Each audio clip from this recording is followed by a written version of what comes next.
আসসালামু আলাইকুম। Hello everyone, শরীফ জাহান পেজে আপনাদের সবাইকে স্বাগতম।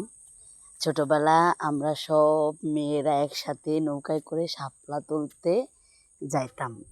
অনেক শাপলা তুলে এনে ভর্তা বানাইতাম।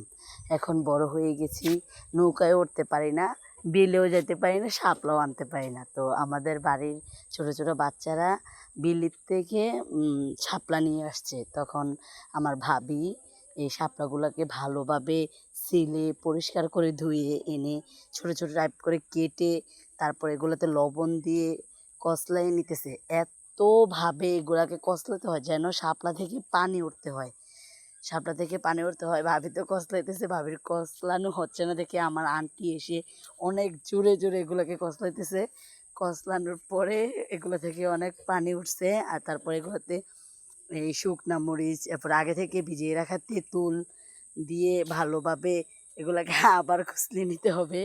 আন্টি তো বল থেকে তেঁতুলের পুরা পানি নিতেছে, এমনভাবে বলতেছে আজকে অনেক মজা করে ভর্তা বানাবো।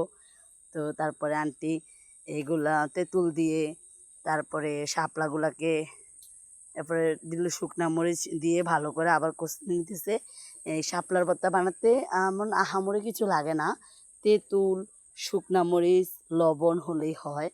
তারপরে সবাই মিলে, বাড়ির সবাই মিলে আমাদের এখানে ভর্তা বানালে ছোট বড় সবাই মিলে একসাথে আমরা ভর্তা খাই। তো আন্টি ভর্তা বানাইছে, আমরা সবাই খাইতেছি, ভাবি, আন্টি, আমার বাড়ির আরও ছোট ছোট মেয়ে বাচ্চা সব একসাথে ভর্তা বানাইছে। ভর্তাটা অনেক মজা হয়েছিল, অসাধারণ।